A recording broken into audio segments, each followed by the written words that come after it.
क्या आपके साथ भी ऐसा होता है? दिन भर सब ठीक दिखता है, लेकिन रात को दिमाग रुकता ही नहीं। आप हर छोटी बात को बार बार दोहराते रहते हैं। कहीं मैंने गलत तो नहीं बोल दिया? लोग मेरे बारे में क्या सोच रहे होंगे? अगर मैं फेल हो गया तो? क्या सबसे ज्यादा थकाने वाली बात ये नहीं है कि बाहर से आप स्ट्रांग दिखते हैं, लेकिन अंदर खुद पर भरोसा हर दिन थोड़ा थोड़ा कम होता जा रहा है? आप काम इसलिए नहीं टालते कि आप आलसी हैं। आप रुकते हैं क्योंकि आप खुद को लेकर बहुत ज्यादा सोचते हैं। और वो सवाल जो आप किसी से नहीं पूछते, क्या मैं सच में काबिल हूं या बस खुद को समझा रहा हूं? अगर ये सवाल आपके दिल में कहीं अटक गए हैं, तो ये मोटिवेशन नहीं है, ये उस आवाज के बारे में है जो रोज आपके अंदर आपका कॉन्फिडेंस धीरे धीरे तोड़ रही है। उस रात भी वही हुआ। सब सो चुके थे, कमरा शांत था, लेकिन उसका दिमाग फिर भी लड़ रहा था। आरुष बिस्तर पर लेटा था, आंखें बंद थीं, पर नींद कहीं नहीं थी। दिन में उसने एक सिंपल सा काम टाल दिया था, बस एक ईमेल भेजनी थी, बस एक कॉल करनी थी, लेकिन उसने नहीं की। क्यों? क्योंकि उसके दिमाग ने सवालों की लाइन लगा दी थी। अगर गलत बोल दिया तो? अगर सामने वाला जज कर ले? अगर ये मौका भी खराब हो गया तो? और फिर वही पुराना फैसला, कल कर लूंगा। लेकिन सच ये था, कल कभी नहीं आता। ब्रियाना वीस्ट कहती हैं, overthinking is not intelligence, it is fear disguised as analysis. Aarush खुद को स्मार्ट समझता था। वो सोचता था, मैं बस हर एंगल से सोच रहा हूं, लेकिन असल में वो हर एंगल से डर रहा था। ओवर थिंकिंग कभी अचानक नहीं आती, वो धीरे धीरे आपके कॉन्फिडेंस को खोखला करती है। पहले आप सिर्फ सोचते हैं, फिर आप खुद पर डाउट करते हैं, फिर आप एक्शन रोक देते हैं, और एक दिन आप खुद पर भरोसा करना ही छोड़ देते हैं।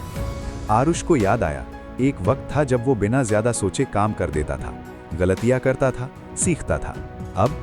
अब वो गलतियों से इतना डरता था कि कुछ करता ही नहीं था। ओवर थिंकिंग का सबसे बड़ा नुकसान ये नहीं है कि आप कंफ्यूज्ड रहते हैं, सबसे बड़ा नुकसान ये है कि आप खुद पर भरोसा खो देते हैं। ब्रियाना वीस्ट लिखती हैं, When you overthink, you stop trusting your intuition, and when intuition dies, confidence follows. Aarush के साथ भी यही हुआ। हर डिसीजन से पहले वो दूसरों की राय लेने लगा, हर कदम पर अप्रूवल ढूंढने लगा। धीरे धीरे उसकी अपनी आवाज कमजोर पड़ती गई। अब वो खुद से पूछता था, क्या मैं सच में केपेबल हूँ या बस खुद को धोखा दे रहा हूँ? और ये सवाल रात को सबसे ज्यादा चुभते हैं। लोग सोचते हैं जो इंसान काम नहीं करता वो आलसी होता है, पर ब्रियाना वीस्ट साफ कहती हैं, You are not procrastinating because you don't care. You procrastinate because you care too much. Aarush lazy नहीं था, वो डरा हुआ था। डरा हुआ था कि अगर उसने कोशिश की और फिर भी फेल हो गया तो खुद को क्या जवाब देगा।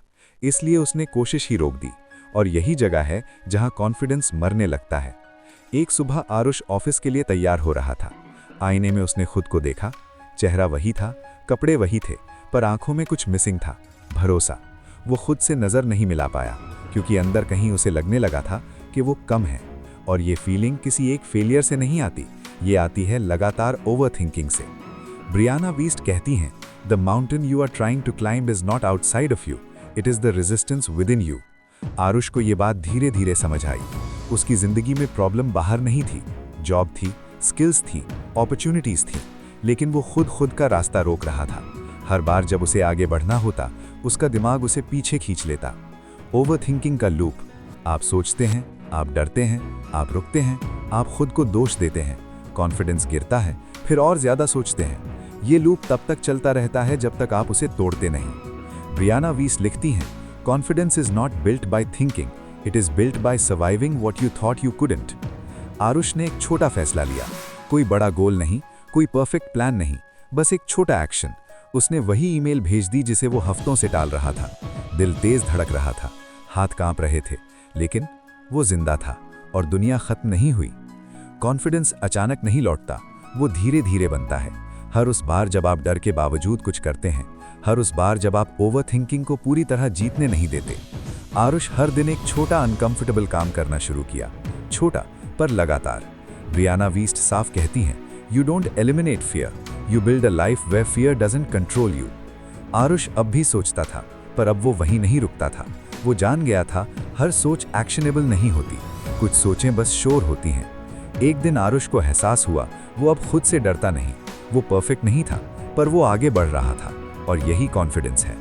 ओवरथिंकिंग आपको एक दिन में नहीं तोड़ती, वो आपको धीरे धीरे खुद से दूर करती है। लेकिन उसी तरह छोटे एक्शंस आपको धीरे धीरे खुद से जोड़ भी सकते हैं। अगर आप यहाँ तक पहुँचे हैं तो शायद आप भी वही इंसान हैं जो ज़्यादा सोचता है क्योंकि वो ज़्यादा केयर करता है। और यही आपकी कमज़ोरी नहीं, यही आपकी ताकत बन सकती है, बस अगर आप सोचने के बाद एक कदम चलना सीख लें। अगर ये कहानी आपके दिल को छू गई तो लाइक करें, शेयर करें उस इंसान के साथ जो खुद से लड़ रहा है, सब्सक्राइब करें, क्योंकि यहाँ हम आपको बदलने की कोशिश नहीं करते, हम बस आपको वो इंसान याद दिलाते हैं जो आप बनने से पहले थे, जब डर आपकी पहचान नहीं था। हम आपको बदलने नहीं आए, हम आपको खुद से मिलाने आए हैं।